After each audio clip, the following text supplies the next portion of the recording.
Oke teman-teman, banyak yang nanya dan banyak juga yang belum paham bahwa kita dapat hasil dari staking origin ini gimana caranya gitu kan. Jadi kalau teman-teman bisa baca data ya seperti ini ya. Jadi ini pada saat saya join ya. Jadi terlihat ya saya join tanggal 8 Agustus ya. Tapi ini kebetulan saya ada screenshot ini di tanggal 19 Agustus ya. Jadi di tanggal 19 Agustus itu total koin staking origin itu adalah 980.352 LGNS ya. Jadi ketika 137 smart contract yang dibuat ya oleh developer dimasukin ke dalam blockchain, staking origin itu langsung berjalan secara otomatis dan membentuk koin awal itu 70.000. Nah, jadi dari tanggal 6 Maret sampai tanggal 19 Agustus itu totalnya sudah menjadi 980.000 ya teman-teman. Bisa lihat ya, di saat saya join itu harga $31 dan total SLG-nya 27 juta ya saat itu. Nah sekarang kurang lebih di tanggal 5 April ya, teman-teman bisa lihat jumlah koinnya sudah 42.251.980 LGNS ya. Jadi ini nilai market cap-nya saat itu masih $31 juta. Kalau sekarang nilai market cap ya, jadi nilai market cap-nya udah $722 juta US ya. Nah jadi seperti ini penjelasannya kurang lebih teman-teman ya. Jadi ketika kita berkaca dulu kepada mining BTC ya. Jadi ketika Satoshi saat itu membuat 21 juta keping BTC, Satoshi Nakamoto, 1 jutanya dia masukkan ke wallet pribadinya dia yang ada di blockchain di jaringan Bitcoin. Nah, dan 20 jutanya itu dia masukkan ke wallet pool yang dimanapun kalau hari ini dia hidup, sisa yang ada di wallet pool itu pun Satoshi nggak akan bisa ngambil gitu ya. Jadi 20 juta ke wallet pool, dan dari 20 juta itu hanya bisa keluar dari wallet pool itu dengan algoritma smart kontraknya yang mengizinkan hanya dengan cara di mining. Mining itu adalah validasi. Jadi setiap komputer yang melakukan validasi dengan transaksi Bitcoin yang terjadi, dia mendapatkan reward BTC. Jadi itu sesuai dengan smart kontraknya ya. Jadi 20 juta itu bisa keluar ya. Dari 20 juta itu saat ini sudah tertambang atau sudah tervalidasi ya, yang didapat oleh para miner yang menambang Bitcoin itu sebanyak 18 juta lebih Bitcoin. Jadi dari Februari 2009 sampai sekarang itu sudah 18 juta keping lebih yang keluar ya. Tentunya nanti teman-teman bisa lihat data on-chain-nya ya. Nah jadi artinya sisa 1 juta kepingnya habisnya sampai kapan gitu ya. Jadi di halving pertama setiap 10 menit terjadi pecah blok ya Bitcoin itu, di dunia lahir 50 keping BTC. Gede ya.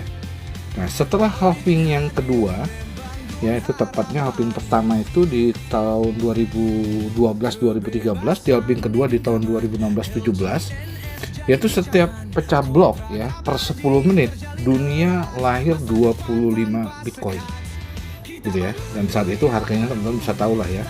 Dan di tahun 2020 halving yang ketiga itu setiap 10 menit pecah blok dunia lahir hanya setengahnya, 12,5 Bitcoin. Dan proses di tahun 2024 kemarin, jadi setiap 10 menit pecah blok dunia lahir cuman 6,25 Bitcoin.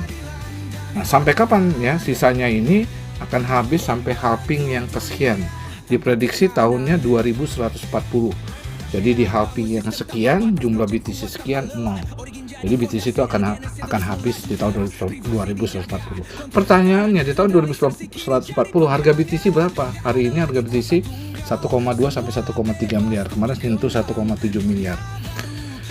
Nah, jadi pada saat orang-orang yang mendapatkan mining BTC secara gratis ya, saat mereka mendapatkan ya 50 BTC itu lahir di dunia, mereka dapatkan sekiannya, itu nilainya nggak ada artinya saat itu. Tetapi sekarang dengan 0,0 sekian BTC aja nilainya udah ratusan juta gitu. Nah jadi ini yang dinamakan proses transaksi full blockchain. Artinya ketika Satoshi itu pun hidup, dia nggak akan bisa mengintervensi, memberhentikan, menyetop mining BTC sampai tahun 2140 baru berhenti, tidak ada mining lagi karena BTC sudah nol. Nah, jadi ini yang dinamakan proses transaksi full blockchain. Nah, begitulah yang terjadi pada staking origin ya. Jadi di staking origin, dari 137 smart contract yang dimasukin ke dalam blockchain oleh 5 developer ini, gitu ya, staking ini langsung berjalan otomatis tanpa dia bisa intervensi lagi. Ini yang membuat staking origin laku keras, fenomena di seluruh dunia. Karena para staker-staker yang paham, ngerti dan mengambil itu. Dan langsung dari 137 smart contract membentuk coin supply itu saat itu 70.000 LGNS. 70.000 LGNS sekarang ya, tanggal sekarang nih 5 April gitu ya, sudah 22 juta LGNS. Jadi ketika kita mendepositkan dana kita untuk melakukan staking atau validasi, hasil staking yang kita dapatkan itu adalah LGNS. Nah, LGNS ini ketika menjadi duit, kita rubah menjadi yang namanya DAI ya. Kita swap DAI adanya di mana? Adanya di QuickSwap. Nah, setelah jadi DAI di token Pocket ya, karena kita sudah unstake, kita swap setelah menjadi DAI itu kita oper ke Binance, ke Indodax dan kita rubah menjadi USDT. Itu ada prosesnya di exchange crypto. Nah, dari USDT kita withdraw masuk ke rekening kita. Prosesnya seperti itu. Ya, jadi teman-teman bisa lihat ya. Ini real data ya. Ini saya ambil, saya screenshot dari HP kami yaitu ya, tepatnya 19 Agustus.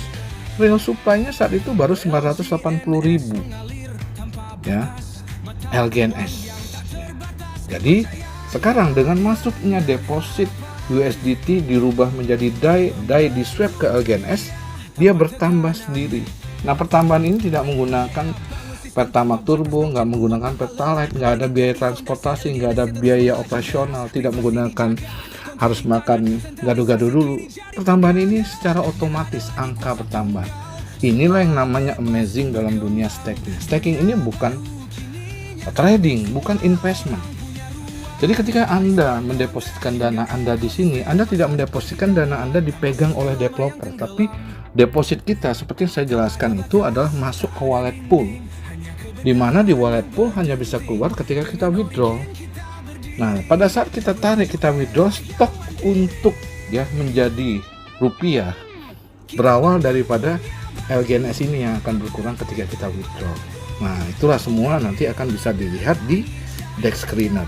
Jadi pada saat kita melakukan jual, ya, mungkin transaksi di dalam blockchainnya dengan jaringan Polygon kita nggak bisa lihat, tetapi ada aplikasi